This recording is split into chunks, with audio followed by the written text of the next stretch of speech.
Puji Tuhan, Bapak Saudara, selamat malam semuanya. Malam hari ini kita boleh berkumpul kembali untuk bersama-sama belajar kembali kebenaran firman Tuhan. Ya, Saudara, minggu lepas minggu boleh kita lalui dan kita juga boleh memasuki pada bulan yang baru, yaitu bulan Agustus tahun 2021 saat ini. Tapi kita percaya Tuhan, Saudara, walaupun keadaan belum begitu baik ya menurut berita-beritanya ya, tapi kita tahu kita ada di dalam kerajaan Allah yang tidak terguncangkan. Kita punya Allah yang besar, kita punya Allah yang ajaib, kita punya Allah yang dahsyat. Amin. Nah, kita percaya bahwa Allah ada di pihak kita. Jangan takut, jangan gentar menghadapi apapun juga. Selalu melekat kepada Tuhan, itu kuncinya, ya. Melekat kepada Tuhan, karena di dalam Tuhan pasti ada mujizat, tidak ada yang mustahil. Di luar Tuhan itu yang banyak aneh-anehnya. Amin. Nah, Bapak Saudara, malam hari ini kita akan membahas satu topik, ya, satu tema tentang otoritas dari anak Allah, ya. Otoritas anak Allah. Bapak Saudara, kita percaya bahwa kita ini adalah anak-anak Allah, betul? Tapi kadang-kadang kita tidak menyadari bahwa sebagai anak Allah kita punya otoritasnya. Kita kadang-kadang hanya ngomong saja ya, saya adalah anak Allah. Tapi Anda tak pernah mempraktekkan atau mengalami namanya otoritas anak Allah itu di dalam diri Anda. Sebenarnya kenapa Allah memberikan status sebagai anak Allah kepada Bapak Ibu Saudara? Sebagai anak Allah, nanti Anda akan dikenalkan oleh Allah itu sendiri sebagai Bapakmu, apa yang telah diwariskan dan dipercayakan kepada Anda. Anda ada banyak hal yang Dia mau berikan kepada kita. Salah satunya adalah namanya otoritas sebagai anak Allah itu. Nah, Bapak Saudara, untuk mengetahui apa saja sebenarnya otoritas yang diberikan oleh Allah sebagai anak Allah itu, kita harus melihat contohnya dulu, ya. Kita menjadi anak Allah karena kita juga percaya kepada Tuhan Yesus yang adalah anak tunggal Allah Bapa. Sekarang untuk mengetahui otoritas sebagai anak Allah, kita pun juga harus melihat apa yang terjadi dan apa yang ada di dalam Tuhan Yesus juga. Nah, kita mulai dari sini. Kita lihat dulu posisi daripada Tuhan Yesus, ya. Posisi daripada Tuhan Yesus. Perhatikan, setelah Tuhan Yesus menyelesaikan tugasnya di muka bumi dan juga di alam maut, Tuhan Yesus diangkat naik ke surga dan duduk di sebelah kanan Allah Bapa dan diberi nama di atas segala nama, ya. Perhatikan, kita lihat dulu ayatnya di sini. Ya, Efesus 1 ayat 15 sampai ayat yang ke-23. Karena itu, setelah aku mendengar tentang imanmu dalam Tuhan Yesus dan tentang kasihmu terhadap semua orang kudus, aku pun tidak berhenti mengucap syukur karena kamu. Dan aku selalu mengingat kamu dalam doaku dan meminta kepada Allah Tuhan kita Yesus Kristus, yaitu Bapa yang mulia itu, supaya ia jadi memberikan kepadamu roh hikmat dan wahyu untuk mengenal Dia dengan benar, ya.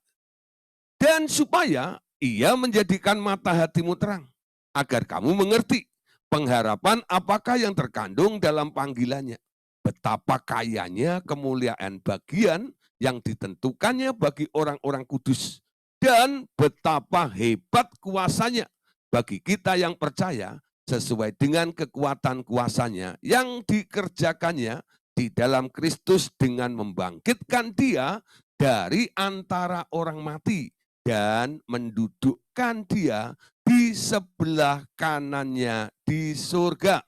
21, jauh lebih tinggi dari segala pemerintah dan penguasa dan kekuasaan dan kerajaan dan tiap-tiap nama yang dapat disebut, bukan hanya di dunia ini saja, melainkan juga di dunia yang akan datang. Perhatikan ayat 22. Dan segala sesuatu telah diletakkannya di bawah kaki Kristus, dan dia telah diberikannya kepada jemaat sebagai kepala dari segala sesuatu. Ya, kepala dari segala yang ada. Jemaat yang adalah tubuhnya, yaitu kepada dia yang memenuhi semua dan segala sesuatu. Nah, Bapak Saudara, perhatikan di sini. Ya, setelah Tuhan Yesus menyelesaikan tugasnya di bumi dan di alam maut, Tuhan Yesus diangkat oleh Bapaknya naik ke surga dan duduk di sebelah kanan Allah Bapa dan diberi nama di atas segala nama. Nah, saya mau ceritakan begini. Banyak kadang-kadang kita tidak pernah memahami. Ya pokoknya Tuhan Yesus ya begitulah, dia telah menebus kita, dan sekarang kita boleh dijadikan anak-anak Allah, dan kita boleh menyebut Yesus sebagai Tuhan dan Juru Selamat di dalam kehidupan kita. Tapi sebenarnya, Yesus itu adalah teladan bagi kita semuanya. Untuk mengerti apa yang Bapak mau kerjakan di dalam kehidupan kita, Anda harus melihat pattern-nya yang ada di dalam Yesus itu. Apa yang terjadi kepada Yesus, itu nantinya juga akan terjadi kepada orang-orang yang percaya kepadanya. Jadi diubah menjadi serupa dengan Yesus itu, bukan hanya berbicara tentang diubah dalam kemuliaan, dalam kuasa, ya, dalam hadiratnya dan sebagainya, bukan. Tapi semua hal, termasuk apa yang dialami, yang Yesus kerjakan, dan apa yang pernah Yesus lakukan di muka bumi ini, semuanya harus Anda alami juga di dalam kehidupan kita ini. Ya. Nah, itu artinya Anda disamakan dengan Tuhan Yesus dalam segala segi, dalam segala aspek ya kehidupan. Nah, Bapak Saudara, pertama saya mau ceritakan begini.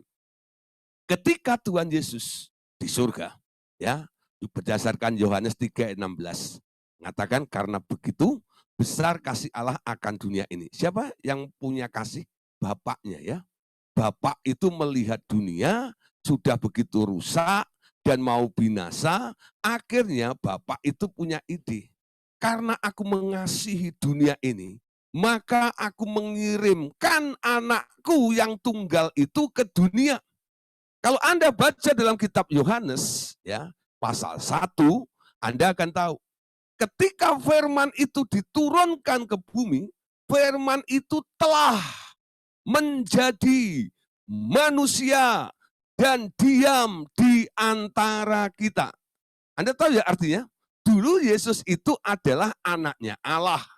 Kodrat ilahinya ada ketika dia masih ada di surga. Ketika Bapaknya suruh dia turun, dia harus tanggalkan atribut kealahannya. Sehingga dia harus lahir dari rahim seorang wanita namanya Maria dan diasuh oleh bapaknya namanya Yosef. Ya, tapi dia bukan hasil dari persetubuhan antara Maria dan Yosef. Ya, itu adalah karya Roh Kudus kepada Maria, dan Maria akhirnya mengandung dan melahirkan Tuhan Yesus. Tapi saudara, Yesus di sini, ya, dia setelah berubah, bukan menjadi Allah, tapi 100% manusia. Ya, 100% manusia. Jadi boleh disimpulkan atau dikatakan ya bahwa umur 1 tahun sampai umur 30 tahun, Yesus itu manusia tulen. Ya, betul-betul status kealahannya itu tidak nonjol, tidak muncul. Gak heran beberapa orang sangat menghina keluarga Nazaret ini. Mereka nggak respect dengan keluarga Nazaret ini. Ya, bahkan ketika Tuhan Yesus sendiri telah memanggil murid-muridnya, ada seorang namanya Nathanael. Dia berkata, emang ada sesuatu yang baik yang datang dari Nazaret, betul nggak? Jadi tentang kealahan Yesus itu nggak pernah dimunculkan sama sekali. Gak dikenal oleh orang sama sekali. Kenapa? Memang Yesus harus turun sebagai manusia, 100% manusia. Nah, Bapak Saudara, gak heran, selama umur 1 sampai 30 tahun, Yesus itu tak pernah melakukan mujizat apapun juga. Kalau ada cerita, ada film yang mengkisahkan atau cerita yang mengatakan Yesus ketika waktu kecil, kanak-kanak, dia bermain dengan teman-temannya, lalu mainan tanah, lalu bikin burung-burungan, ditiup sama Yesus, lalu burungnya terbang gitu. Hah? Itu cerita dari mana? Cari di ayatnya. Gak ada, saudara. Tapi banyak orang percaya yang itu gitu. Yesus waktu kecil banyak melakukan hal-hal yang bersifat mujizat. Tidak. Alkitab mengatakan, mujizat pertama kali yang Tuhan Yesus lakukan adalah mengubah air menjadi anggur di Kana. Artinya kalau pertama kali sebelumnya Yesus tak pernah sedikit pun atau satu kali pun membuat sebuah mujizat. Amin. Nah, penilaiannya begitu ya. Nanti Anda mengerti kenapa saya mau ceritakan dulu pattern kita melalui Yesus ini, supaya Anda nanti mengikut Yesus itu gampang sekali. Kalau Anda nggak kenal, Anda nggak mengerti apa yang terjadi di dalam Yesus, bagaimana Anda bisa menjadi mengikut seperti Yesus? Dia mau menjadikan Anda anak Allah yang penuh dengan otoritas. Bagaimana itu bisa terjadi dan Anda bisa menangkap dan mengerti serta Anda mengalami di dalam kehidupan Anda. Anda harus mengenal pattern-nya dulu. Tahu apa yang terjadi di dalam Tuhan Yesus itu. Amin. Nah, Bapak Saudara, ketika Tuhan Yesus dibaptis umur 30 tahun, dia keluar dari air, apa yang terjadi? Langit terbuka, lalu mulai ada yang ngomong dari atas. Perhatikan. Ada yang ngomong dari atas. Bunyinya apa? Inilah anakku. Kepadanya lah aku berkenan. Siapa yang ngomong? Bapak di surga. Bapaknya Yesus ngomong kepada si anak yang di bawah ini. Selama 1 sampai 30 tahun, gak ada pengesahan, gak ada pengumuman bahwa Yesus adalah anak Allah. Tapi kalau Anda mungkin ya jeli sedikit, ya memang pernah ada orang yang mendengar bahwa informasinya Yesus itu adalah anak Allah, adalah Maria. Ketika Gabriel itu menghampiri datang kepada Maria, lalu mengatakan kamu akan mengandung dan anak itu adalah anak yang kudus, adalah anak Allah. Betul gak? Ya, yang dengar cuma Maria aja. Gak heran, Maria itu ketika pernah satu kali heran melihat Yesus, betul gak ya? Dia hanya menyimpan di dalam hatinya. Kenapa Maria nggak ngomel dengan Yesus? Karena dia tahu, dia bukan anaknya. Dia itu adalah anak Allah. Tapi secara umum, ya, tentang status anak Allah daripada Tuhan Yesus ini, belum dideklarasikan, belum diproklamasikan, belum diumumkan. Kapan diumumkannya? Ketika Tuhan Yesus usia 30 tahun, keluar dari air, lalu langit terbuka, baru ada pengumuman. Halo, halo. Pengumuman, ya. Inilah anakku yang kukasihi. Kepadanya lah aku berkenan. Amin. Ya. Sehingga ketika langit terbuka dan ada suara seperti itu, semua telinga yang berkumpul di tempat itu mulai mendengar sebuah informasi. Oh, itu anak Allah toh.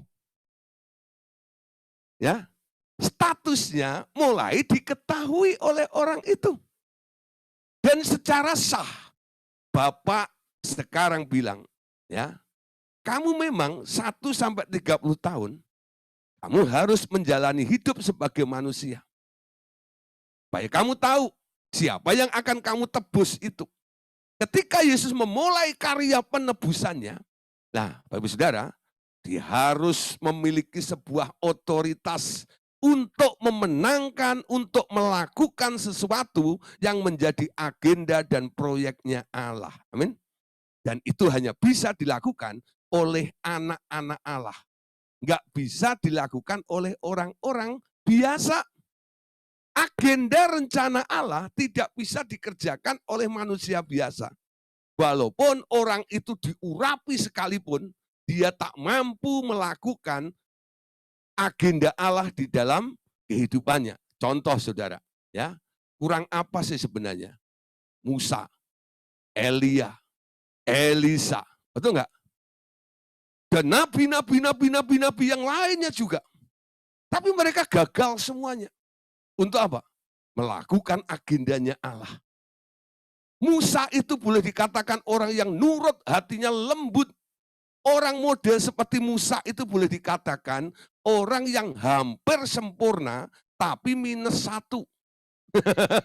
Ya, 100 minus 1. Betul nggak? Hampir menggenapi apa yang Tuhan janjikan masuk ke tanah perjanjian itu. Tapi hanya nyampe di tepi sungainya. Nggak bisa masuk ke sana. Karena apa? Karena emosi, karena marah. Jadi Musa ini sebenarnya orang yang taat minus 1. Jadi dia nggak bisa dijadiin standar. Ya, manusia paling hebat Musa, ketaatannya. Tapi gagal semuanya. Ya, makanya sekarang yang bisa melakukan rencana Allah itu hanya anak-anak Allah. Catat baik-baik. Manusia tak pernah bisa melakukan kehendaknya Allah. Yang bisa melakukan, menggenapi rencana dan agenda Allah di dalam kehidupan Anda adalah anak-anak Allah. Nah, contohnya Tuhan Yesus. Ketika diberi tugas, diberi mandat oleh Bapaknya untuk melakukan kehendaknya di muka bumi ini, apa yang terjadi? Yesus bisa melakukannya. Sampai semuanya bisa dikerjakan oleh Tuhan Yesus. Dan di atas kayu salib itu, Tuhan Yesus berkata, it's finished. Sudah selesai. Tugas, agenda Bapak yang dipercayakan untuk saya emban, untuk saya lakukan, telah aku lakukan. Nah, tapi saudara perhatikan ya, ada 2 fase. 1 sampai 30 tahun, Yesus menjalani hidupnya sebagai manusia, ya 30 sampai 33,5 tahun, ya. Yesus yang manusia itu sekarang diberi status oleh Bapaknya. Inilah anakku yang kukasihi, kepadanya lah aku berkenan. Dan setelah itu, Yesus diurapi oleh Roh Kudus, dan Yesus mulai melakukan pelayanan. Anda perhatikan, mulai membuat mujizat. Banyak perkara-perkara ajaib yang Yesus kerjakan. Ya, banyak hal yang Tuhan lakukan di situ. Kenapa? Karena dia anak Allah.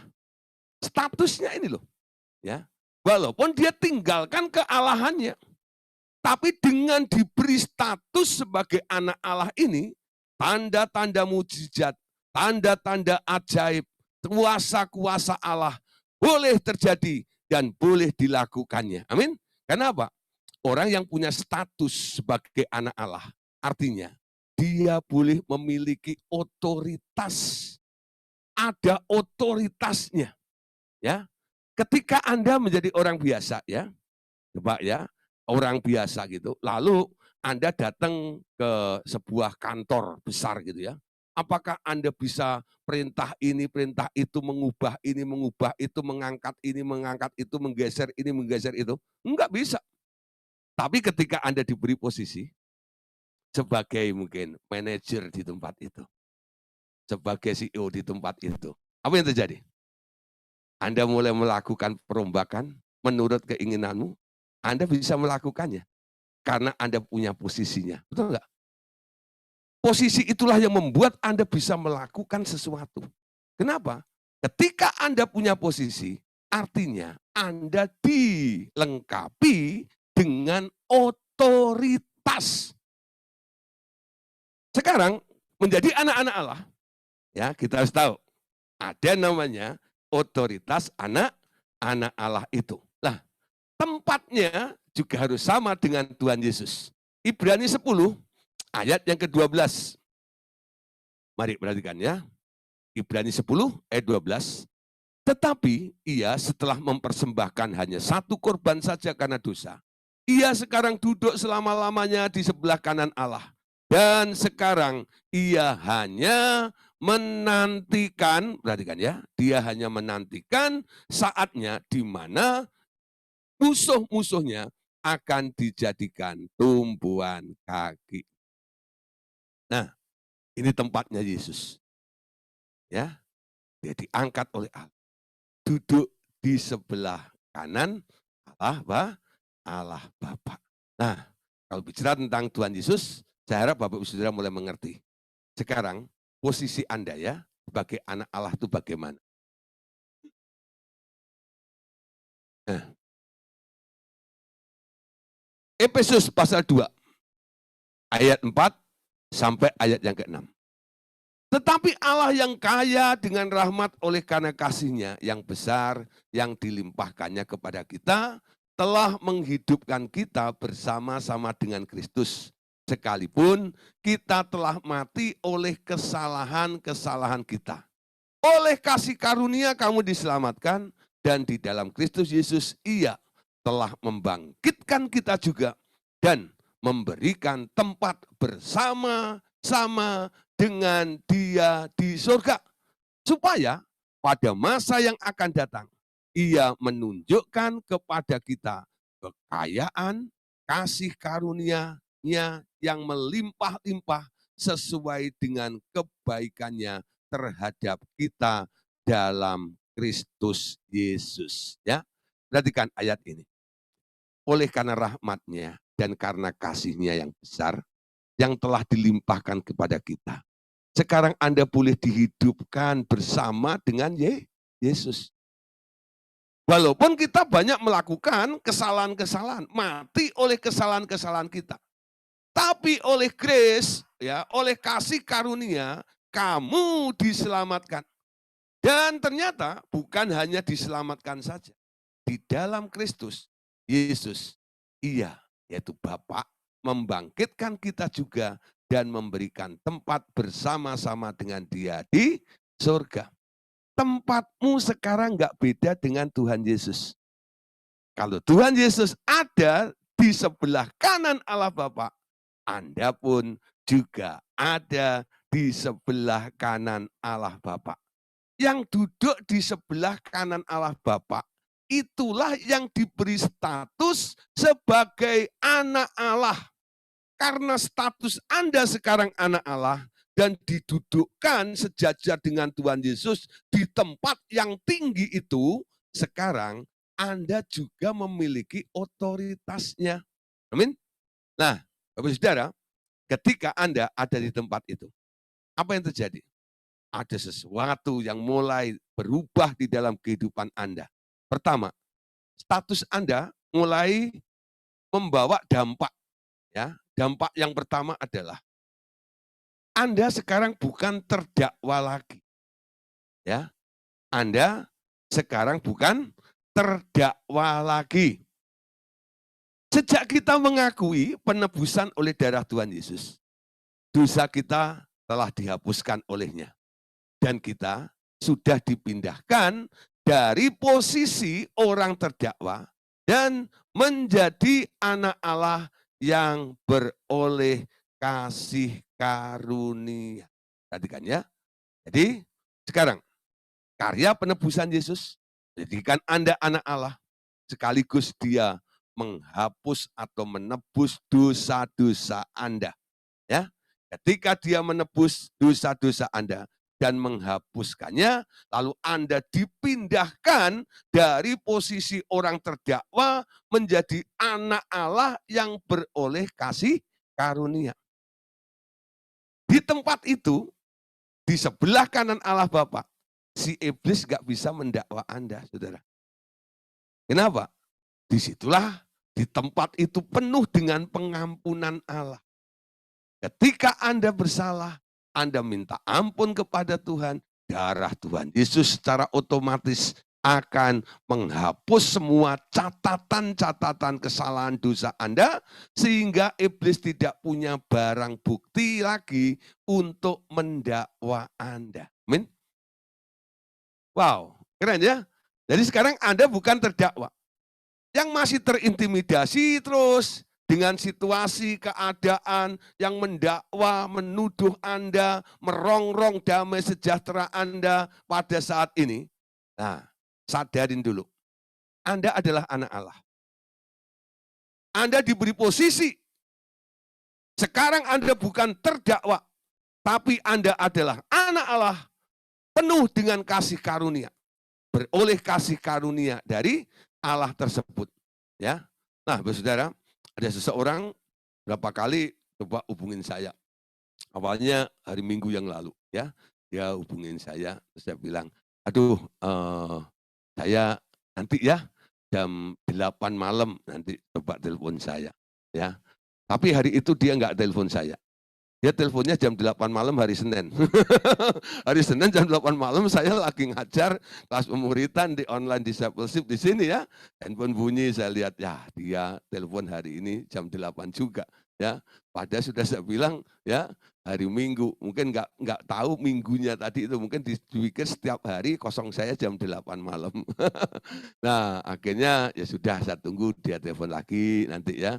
Akhirnya ciciknya ya dari Bandung telepon saya, Pak, adik saya mau konseling dengan Bapak, telepon kok susah.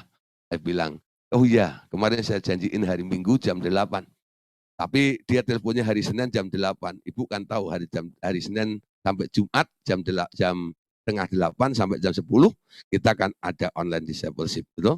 Nah, ya udah Bu, ya nanti ya bilang ya setelah online discipleship. Oh enggak, saya bilang akhirnya hari Sabtu ya, hari Sabtu siang-siang dia WA saya ya kemarin 2 hari lalu.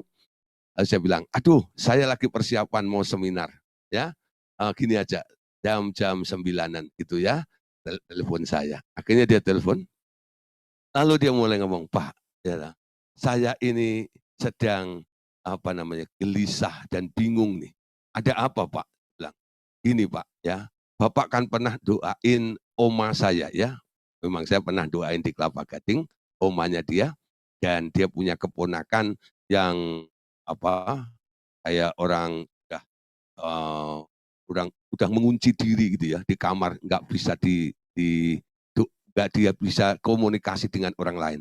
Tapi hari itu mujizat terjadi, bisa saya ajak ngomong dan sempat saya doain. Ya, nah omanya yang sakit pernah juga saya doain juga. Ya, lalu saya udah bilang gini, ada apa Pak? Bilang, gini Pak, saya ini merawat oma, saya merawat papi mami saya, dan mereka semua sekarang sudah tiada. Ya, apa yang terjadi di dalam oma, ya, terjadi pada papi dan mami, itu membuat sekarang saya takut. Bagaimana kalau itu terjadi kepada saya? Ya, Anda ngerti ya? Nah, karena dia nggak pernah ikut pemuridan, jadi nggak ngerti tentang masalah gen kromosom dan DNA. Ya, manusia baru, ciptaan baru. Akhirnya saya bilang, ya, Bapak harus undang Tuhan Yesus masuk ke dalam hati. Nanti Bapak menjadi manusia baru, ciptaan baru di dalam Allah, yang lama sudah berlalu, yang baru sudah terbit. Ya, status Bapak nanti menjadi anak Allah. Ketika Bapak menjadi anak Allah, Bapak sekarang telah dipindahkan dari seorang terdakwa, Anda bukan lagi seorang terdakwa. Ya, anak Allah itu nanti nggak akan dengar bunyi-bunyi seperti itu. Karena anak Allah itu punya keyakinan, memiliki pikiran yang benar. Amin. Karena dia tahu rencana Allah di atas hidupnya lebih daripada segala keadaan yang ada di sekitarnya. Itu statusnya. Ya. Nah, saudara, akhirnya saya doain, saya hapus memorinya, saya cuci dengan air yang hidup, ya. Saya alirkan damai sejahtera atas dirinya, ya. Nah, habis itu sudah, Pak, ya. Setengah jam saya doakan, lalu saya tutup telepon, ya. Besoknya WA. Hari Minggu dia WA saya. Bilang, "Pak, puji Tuhan, semalam saya bisa tidur tenang." Puji Tuhan saya bilang, ya. Puji Tuhan. Nah, tadi siang enggak, dia WA lagi saya. Dia bilang gini, "Pak, saya tadi keluar rumah, ya. Di luar itu saya mendengar berita, ya. Entah beritanya apa dia nggak sebutkan. Saya kok merasa takut lagi, Pak." Kata nggak tahu. Saya bilang gitu, "Lah, ini kenapa Anda anak Allah keluyuran?" Anak Allah itu harusnya tinggal di dalam hadirat Allah. Bapak keluyuran di mana nih? Bilang gitu ya. Sampai dengar berita apa, ya. Nah, oke, akhirnya saya bilang, ya, "Coba sekarang banyak dengar firman," saya bilang, ya. "Kurangi dengar berita, banyak dengar firman." Nah, yang rajin ikut online discipleship seperti ini, walaupun kedengaran sini sana, banyak kabar menggentarkan, berlindunglah dalam sabda Allah. Amin. Memang beritanya selalu begitu. Anda buka televisi, pasti COVID, betul nggak ya? 19, betul nggak ya? Wah, semakin meningkat, ya, PPKM diperpanjang.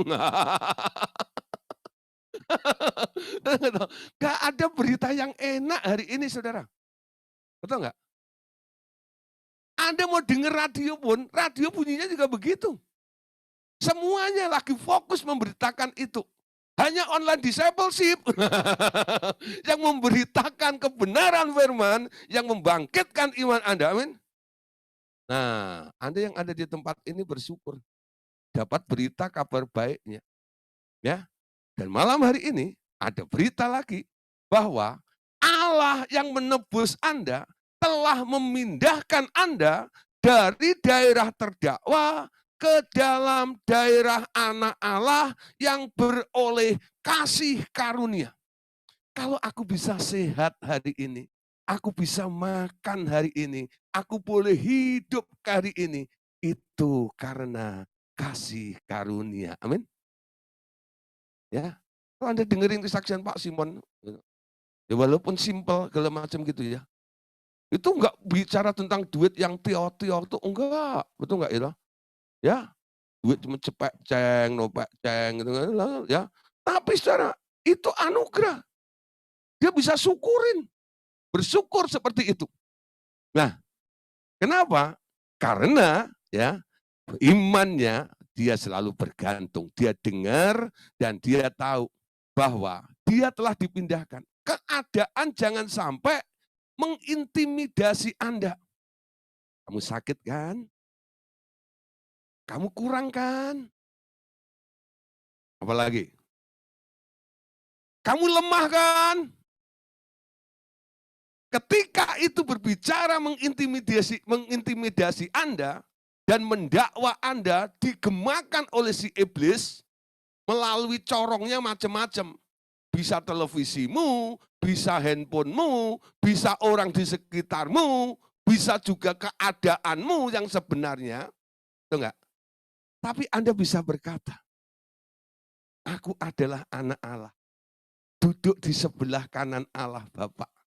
Aku hidup dalam kasih karunia-Nya. Ya, orang yang hidup dalam kasih karunia itu sebenarnya apa? Kasih karunia, grace itu apa? Grace itu artinya apa saja yang bisa Anda alami, apa yang sedang Anda nikmati, sebenarnya Anda nggak bisa atau nggak pantas menikmatinya, gitu loh. Nggak bisa menikmatinya, tapi akhirnya Anda bisa juga. Itu namanya anugerah. Nah, kita hidup dalam anugerah. Kenapa tadi saya ajak memuji Tuhan? Besar anugerah-Mu melimpah kasih-Mu. Ya, jangan diganti melimpah dompet. Semakin hari, semakin bertambah besar anugerah-Mu. Amin. Anugerah Allah lebih besar daripada setiap kebutuhan dan persoalan di dalam kehidupan Anda. Amin. Jangan sampai Anda terintimidasi. Malam hari ini, Anda sebagai anak Allah, Anda pastikan bahwa Anda sudah terbebas dari segala tuduhan, dakwaan dari si iblis. Oleh darah anak domba dan oleh kesaksian kita, iblis dikalahkan. Si pendakwa kita itu loh, dakwaannya boleh Anda bantah habis. Aku tidak seperti apa yang engkau ucapkan itu. Aku tidak seperti apa yang engkau katakan itu. Aku adalah anak Allah. Kalau bapakku sehat, anaknya sehat. Kalau bapakku kaya, anaknya juga kaya. Kalau bapakku kuat, anaknya juga kuat. Amin. Sekarang nasibmu tergantung kondisi bapakmu. Ya. Sekarang nasibmu tergantung siapa bapakmu. Kalau bapakmu iblis, ya pembohong, pendusta. Tapi bapakmu yang di surga, amin, dia selalu berkata yang benar. Kebenarannya berkata, oleh bilur-bilurnya, kamu sudah sembuh. Oleh bilur-bilurnya, kamu sudah sembuh. Ya, kebenarannya berkata, dia yang kaya rela menjadi miskin, supaya kamu yang miskin menjadi kaya oleh karena kemiskinannya. Ya, tidak ada yang lemah, tidak ada yang miskin, tidak ada yang sakit. Karena Tuhan telah menebus dan memindahkan Anda. Amin. Nah, sekarang saudara, dengan mengetahui keadaan seperti ini, nanti sikap Anda waktu menghampiri Tuhan, itu akan berbeda. Dasar kita untuk menghampiri tahtanya, sekarang bukan dengan ketakutan, tetapi dengan kasih antara anak dengan bapaknya. Atau antara saudara Yesus dengan kakak tertua, atau antara murid dengan gurunya, dan kepada Roh Kudus sebagai anak dan ibunya. Amin. Nah, ketika kita menghampiri tahta Allah, entah siapa yang Anda hadapi, kalau yang Anda jumpai itu Allah Bapa, hubunganmu adalah antara anak dan Bapa. Tapi kalau yang Anda jumpai Tuhan Yesus, hubunganmu adalah antara saudara. Yesus kakak yang tertua, kohdi kita, dan kita ini dedeknya, kita ini adik-adiknya Tuhan Yesus. Kalau Yesus Anda pandang sebagai gurumu, ya, Anda adalah sebagai muridnya. Kalau Anda pandang Yesus sebagai gembalamu, engkau adalah domba-dombanya. Kalau Anda pandang Yesus sebagai pokok anggur, Anda adalah carang-carangnya. Amin. Nah, kalau Yesus batu penjurunya, Anda adalah bangunannya juga. Nah, sekarang itu hubungan yang telah disahkan antara Kristus dengan gerejanya. Kalau yang Anda jumpai adalah Roh Kudus, hubunganmu ibaratnya seperti antara anak dan mami. Karena apa? Tugas Roh Kudus itu mirip-mirip tugas seorang ibu. Dia menghibur, dia menasihati, dia mengingatkan kita semuanya.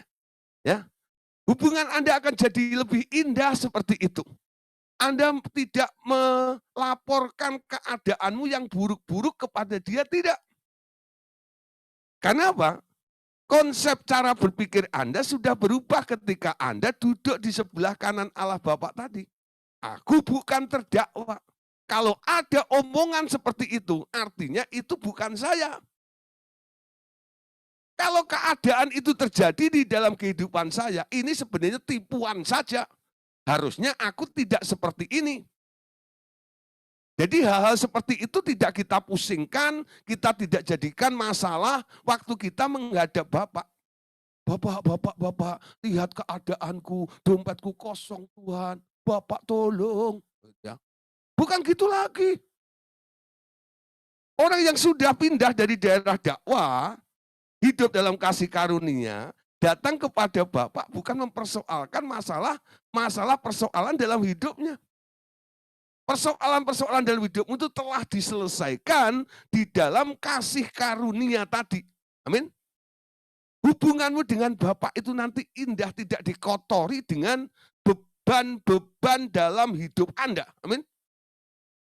Banyak sekarang orang-orang Kristen itu kalau datang kepada Bapaknya, Pak, lempar beban. Betul nggak? Hadirat Allah itu sekarang penuh dengan bebanmu. Padahal hadirat Allah itu harusnya kudus, kudus, kuduslah Tuhan. Amin. Yang kudus, yang kudus, yang kudus ini Anda lempar dengan beban Anda. Satu orang lempar 3 beban, 4 beban, 5 beban. Loh itu triliunan orang, melihatan orang. Hadirat Pak, itu hadirat Allah itu sekarang tertumpuk banyak beban. Nah, ya, saya ingat dulu waktu kita sama-sama ya ada kelompok yang mengadakan doa syafaat. Biasanya mereka bilang ini, mari saudara, sebelum kita berdoa, di situ ada kertas. Tolong diisi form doa. Form doanya diisi ya. Nah, terus akhirnya semua form doa itu diisi semuanya. Lalu saya cuma perhatiin saja kadang-kadang. Satu orang kadang-kadang itu padahal lebar satu folio kertas itu full gitu ya. Itu sudah penuh sudah, masih dibalik lagi sudah gitu ya. Oh gitu. Padahal tulisannya kecil-kecil loh. Bayangin tuh berapa beban yang ada di dalam kertas itu, ya. Nah, masukin ke kotak itu, ditumpuk di situ semua, ya. Sebelum yang lainnya sudah. Ngerti ya maksud saya ya? Nah, saudara, ditumpuk di situ, lalu berdoa di tengah-tengahnya tumpukan kertas itu. Mari saudara kita angkat formulir doa ini ke hadapan Tuhan. Jadi Tuhan Anda pamerin apa ini? Tumpukan semua masalahmu kan? Sebenarnya itu bisa dibereskan di luar dulu. Amin. Sehingga waktu Anda menghampiri tahta Allah itu, bukan dengan ketakutan, bukan dengan kecemasan, bukan dengan rasa, aduh gitu, bukan gitu loh. Datang kepada Tuhan dengan sukacita, tanggalkan beban dan persoalanmu. Jadi beban itu harus sudah dibereskan di luar hadiratnya. Amin. Bukan mengotori hadiratnya, bukan. Ya, aku mau datang pada Tuhan di dalam hadiratnya. Setelah itu Anda keluarkan semua. Ya, nah saudara, isinya apa? Nanti Anda cuma argumen bantahan dengan Tuhan saja. Anda nggak membangun sebuah keintiman. Ketika Tuhan mengalir kepada Anda nggak bisa menikmatinya. Kenapa? Beban itu menjadi fokus Anda, bukan Allah menjadi fokusmu. Amin. Tapi kalau bebanmu Anda tinggalkan di luar, Anda masuk dalam hadiratnya, Anda bisa melihat Allah sempurna. Amin. Jalan Tuhan bisa Anda lihat, rencana Allah bisa Anda mengerti dengan mudah. Kenapa? Tidak terhalang oleh beban itu. Amin. Nah, ya, itu persoalannya ya. Nah, saudara, nanti kalau ketemu dengan Roh Kudus, ya, Anda bisa punya hubungan yang lebih baik.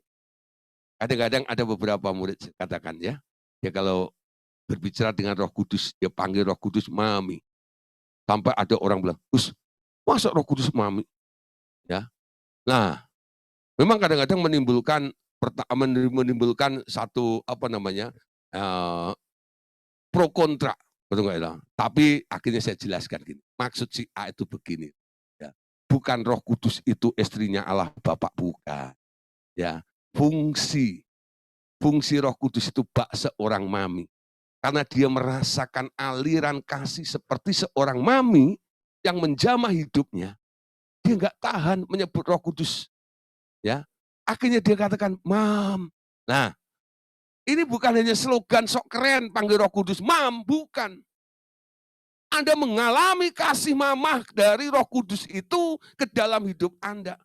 Dan Anda lihat, itu sisi feminimnya Allah ada di dalam Roh Kudus itu. Ya, kalau Bapak itu memegang sisi maskulinnya. Amin. Nah, Yesus beda lagi. Dia big brother kita, ya. Nah, Terus lanjut, Kolose pasal 2 ayat yang ke-13. Kolose 2 ayat yang ke-13. Kamu juga meskipun dahulu mati oleh pelanggaranmu dan oleh karena tidak disunat secara lahiriah, telah dihidupkan Allah bersama-sama dengan Dia. Sesudah Ia mengampuni segala pelanggaran kita dengan menghapuskan surat hutang yang oleh ketentuan-ketentuan hukum mendakwa dan mengancam kita. Dan itu ditiadakannya dengan memakukannya di kayu salib. Ya, bagaimana saudara Anda terbebas dari dakwaan itu? Anda boleh pegang ayat ini.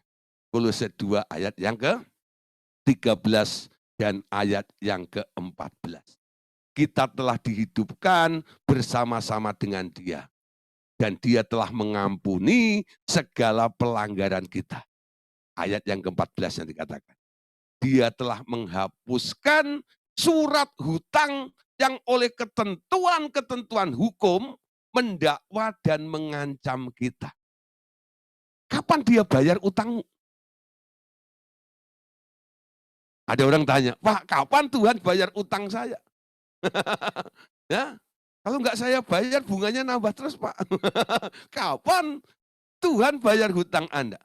Nah, saudara, Anda tahu, ketika Tuhan Yesus naik di atas kayu salib, betul enggak? Ya, di sini dikatakan dengan pengampunan surat hutang yang oleh ketentuan itu mendakwa Anda dan itu ditiadakannya dengan memakukannya pada kayu salib. Orang kadang-kadang hanya melihat tulisan INRI saja ya di atas kepalanya Tuhan Yesus, itu enggak? Ya, ada berapa orang saya tanya, ya, di salib Yesus ada tulisan apa?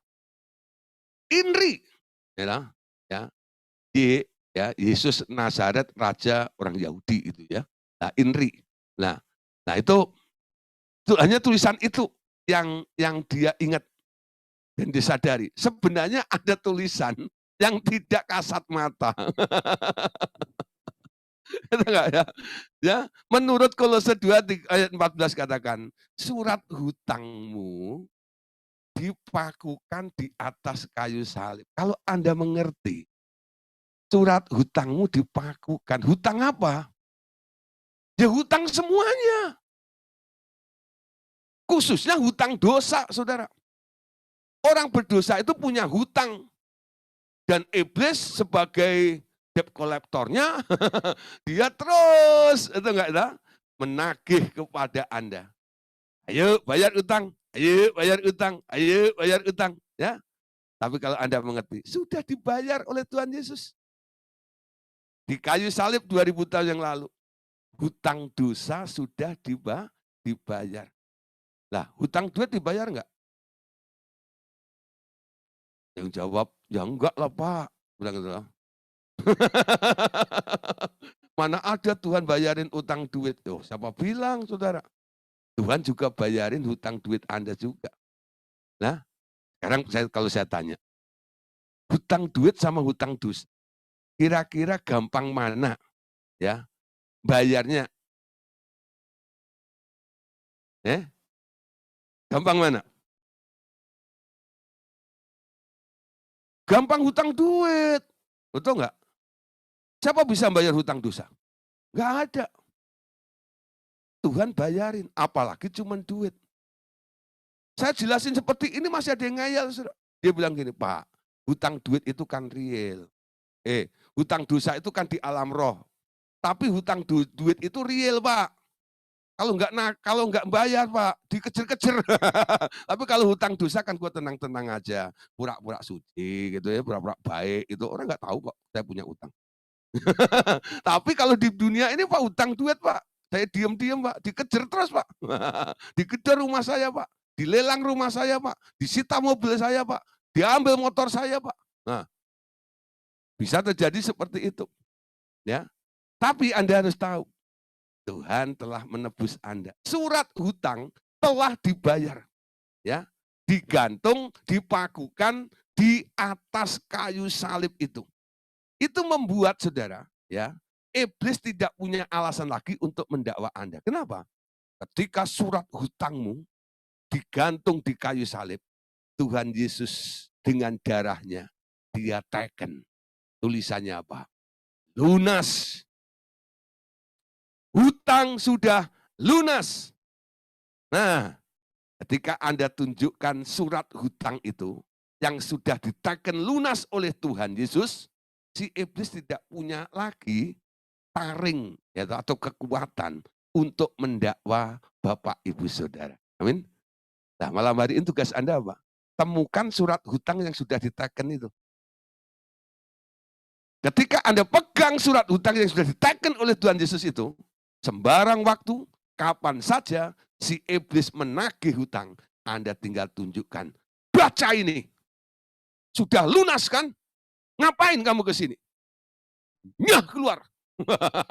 Dengan enteng Anda bisa begitu. Amin. Tapi persoalannya apa?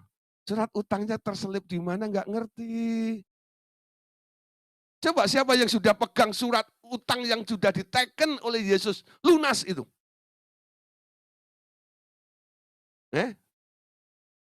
Ayo, malam hari ini pastikan Bapak Ibu Saudara, surat hutang itu ada di tangan Anda, sudah diteken oleh Yesus dan bunyinya lunas. Amin.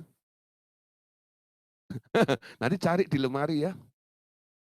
Mungkin jatuh di bawah kolong tempat tidur Anda itu ya. Atau mungkin terselip di mana? Cari. Temukan surat itu. Ya, Saudara, pengertian tentang penebusan bahwa sudah dibayar oleh Tuhan Yesus itu harus kuat. Ya. Setiap kali dia merongrong pikiran Anda, saat itu juga Anda bisa berkata, kamu tak boleh berkata begitu. Omonganmu salah. Utangku sudah lunas. Dibayari oleh Tuhan Yesus. Kamu enggak boleh nagih saya lagi. Saya bukan terdakwa. Saya adalah anak Allah yang hidup dalam kasih karunia Allah. Amin. Keren. Ya. Nah, sekarang Roma 8 ayat ke-33. Roma 8 ayat 33. Kan? Roma 8 ayat 33. Siapakah yang akan menggugat orang pilihan Allah? Allah yang membenarkan mereka. Siapakah yang akan menghukum mereka? Kristus Yesus yang telah mati, bahkan lebih lagi yang telah bangkit, yang juga duduk di sebelah kanan Allah, yang malah menjadi pembela bagi kita. Amin. Ya. Yesus sekarang dia menjadi pembela bagi kita semuanya. Dia membenarkan kita. Dan Paulus berkata, siapa yang akan menggugat orang-orang pilihan Allah yang telah dibenarkan oleh Allah ini? Gak ada yang bisa menghukum dan mendakwa mereka. Kenapa? Yesus yang bangkit, Yesus yang menebus kita semuanya. Sekarang dia juga menjadi pembela bagi kita semuanya. Amin. Nah, ya, ada cerita ya, satu kali ada orang ya yang didakwa oleh si iblis. Ya. Jadi gini, ditanya ya satu hari nih ya, ada orang ya, dia pernah nyolong apa ya? Nyolong mangga. Nyolong mangga ya. Nah, kita ambil contoh lah, mungkin namanya si Ucok gitu ya. Nah, si Ucok ini ya, satu hari dia nyolong mangga ya. Nah, terus satu kali ya si Ucok ini didakwa oleh si iblis ya. Karena pada waktu itu si Ucok ini lagi butuh sesuatu, lalu dia berdoa kepada Bapa di surga, sumber segala berkat itu. Oh Bapak kami yang di surga, berikan kami rezekimu pada hari ini. Ya, tolong Bapak. Ya. Nah, Bapak surga sudah mau memberkati si Ucok yang mau berdoa itu. Ya. Tapi saudara, ketika Bapak ini mau, Allah Bapak ini mau memberikan berkatnya, si iblis meluncur menghadang itu Allah Bapak. Tidak bisa. Ucok nggak bisa diberkati. Kenapa kamu melarang?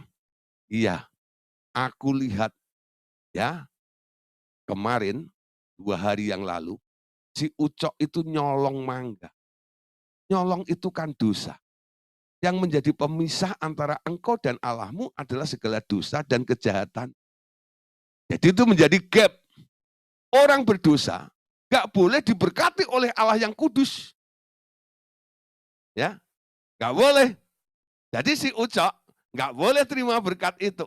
Ya, tapi saudara, ya, tahu-tahu Tuhan Yesus datang, ya, sama-sama ada di depan Allah Bapa, dekat sama si iblis yang mendakwa si Ucok itu. Dia berkata gitu, apa katamu? Si Ucok nggak pantas terima berkat. Iya, kemarin dia nyolong, aku melihat, gitu. Ya nggak boleh dong diberkati.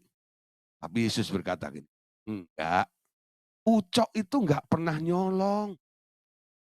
Ya, kamu salah lihat kali. Mungkin mirip Ucok kali.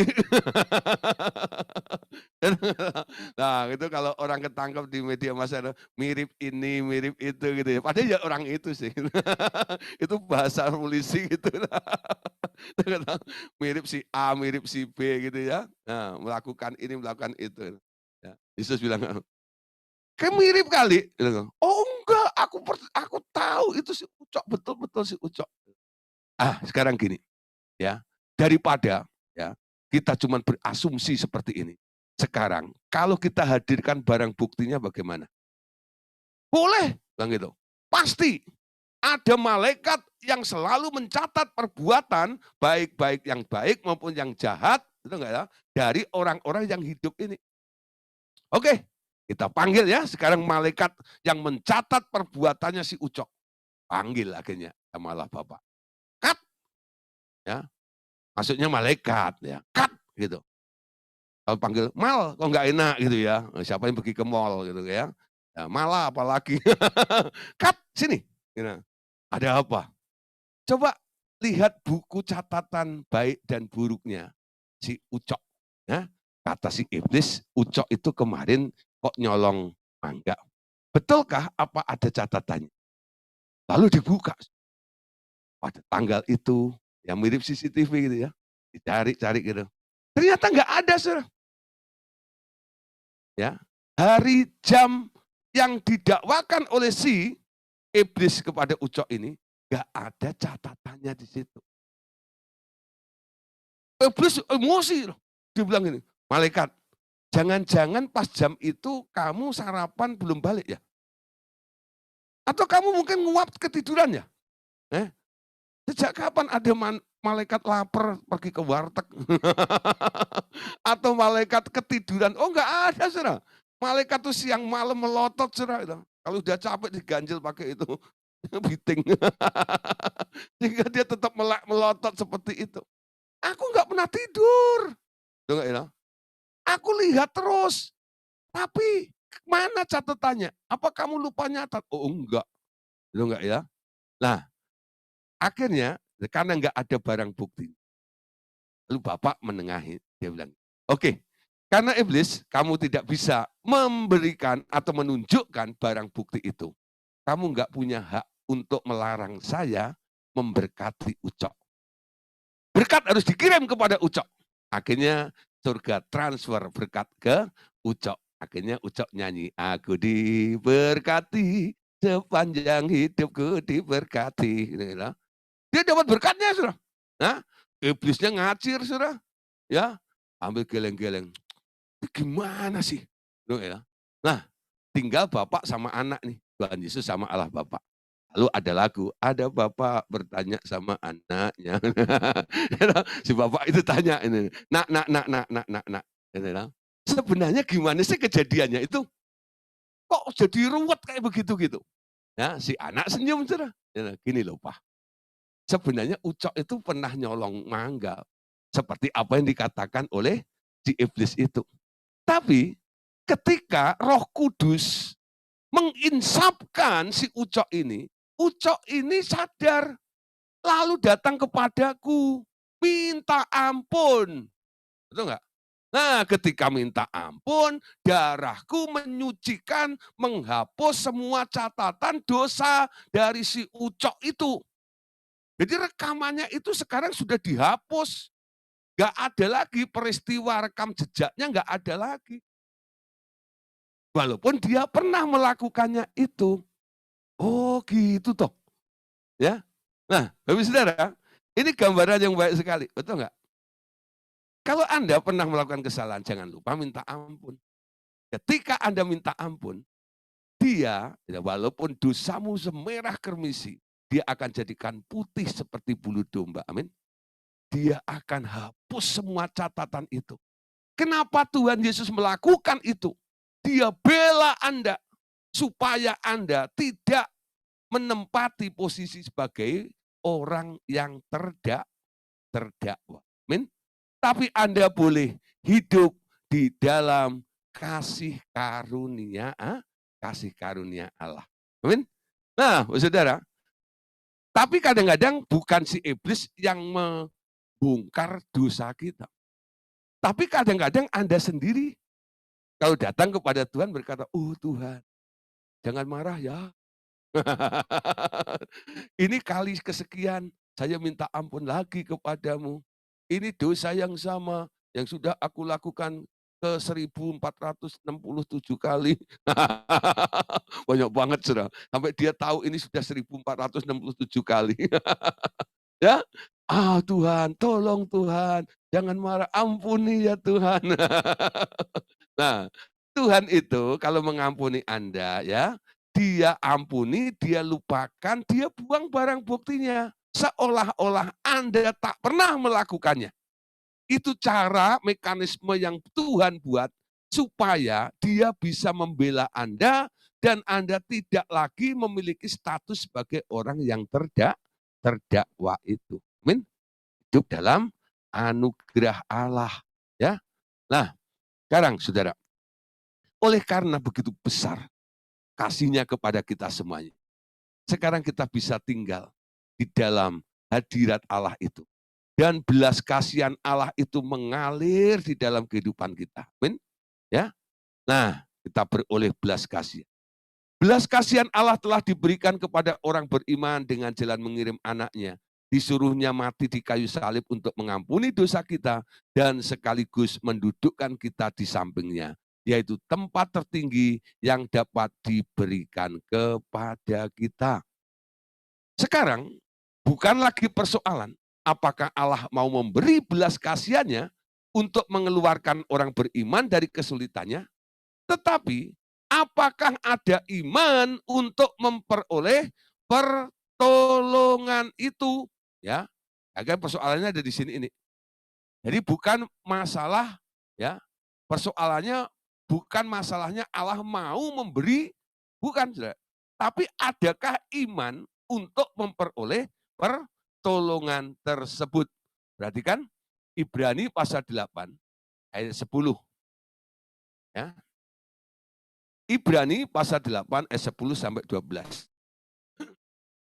Maka inilah perjanjian yang kuadakan dengan kaum Israel sesudah waktu itu. Demikianlah firman Tuhan.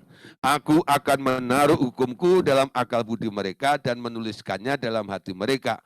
Maka aku akan menjadi Allah mereka dan mereka akan menjadi umatku. Ya, akan menjadi umatku. Dan mereka tidak akan mengajar lagi sesama warganya atau sesama saudaranya dengan mengatakan, "Kenallah Tuhan," sebab mereka semua besar kecil akan mengenal aku. Sebab aku akan menaruh belas kasihan terhadap kesalahan mereka dan tidak lagi mengingat-ingat dosa mereka. Ya, nah, umat Allah dikenal dan tidak diingat dosanya. Lukas pasal 18 ayat ini ya. 1 Petrus dulu ya. 1 Petrus 2 ayat yang ke-10. Kamu yang dahulu bukan umat Allah, tetapi yang sekarang telah menjadi umatnya, yang dahulu tidak dikasihani, tetapi yang sekarang telah beroleh belas kasihan. Ya, jadi kita ini sudah mendapatkan belas kasihan. Jadi datang kepada Tuhan itu jangan apa ya berpenampilan yang memelas gitu. Tuhan, lihatlah keberadaan hambamu ini. Tolong Tuhan. Minta belas kasihan. Ada enggak ya? Belas kasihan sudah diberikan. Amin. Anda hidup dalam belas kasihannya Allah. Nah, lanjut. Lukas 18 ayat 7 sampai ayat yang ke-8. Ya. Lukas 18 ayat 7 sampai 8. Tidakkah Allah membenarkan orang-orang pilihannya yang siang malam berseru kepadanya? Dan adakah ia mengulur-ulur waktu sebelum menolong mereka? Aku berkata kepadamu, ia akan segera membenarkan mereka. Akan tetapi jika anak manusia itu datang, adakah ia mendapati iman di bumi? Lukas 18 ini bicara tentang cerita tentang hakim yang lalim, bukan? Ya. Nah, Tuhan Yesus mengatakan, Allah itu bukan hakim yang lalim. Banyak orang kadang-kadang salah menangkap, salah mengerti tentang perikop ini. Dikira Allah itu hakim yang lalim. Ya, harus digedor-gedor, harus dipaksa-paksa. Oh tidak, Allah itu bukan seperti itu. Betul nggak? Kalau hakim yang lalim itu, yang jahat itu, akhirnya juga memberi, Bapakmu di surga itu jauh lebih murah hati daripada si hakim yang lalim itu. Jangan Anda samakan Bapak itu mirip dengan hakim yang lalim, tahu nggak? Kalau cara doamu berpikir, Bapak itu kalau nggak digedor, Bapak itu kalau nggak diteriakin, Bapak itu kalau nggak diototin, dia nggak akan memberikan, berarti Anda berpikir Bapak itu mirip dengan hakim yang lalim itu. Ya, Bapak itu nggak gitu. Bapak itu Bapak yang murah hati. Nah, tapi kenapa kadang-kadang pertolongannya tidak kita terima dengan gampang dan cepat? Tergantung, saudara. Landasan daripada kasih karunia Allah adalah kalau Tuhan melihat di dalam diri Anda itu ada iman. Amin. Ketika anak manusia itu datang, apakah ia mendapati iman di bumi ini? Ya, iman nggak boleh hilang. Iman itu mendengar, iman itu melihat, iman itu mengerti, dan iman itu melakukan tepat seperti apa yang Tuhan mau kita lakukan. Amin. Nah, puji Tuhan, Bapak Saudara, malam hari ini sudah sampai di sini dulu. Besok kita akan lanjutkan, ya, masih masalah tentang otoritas anak Allah. Tuhan Yesus berkati kita semuanya. Amin.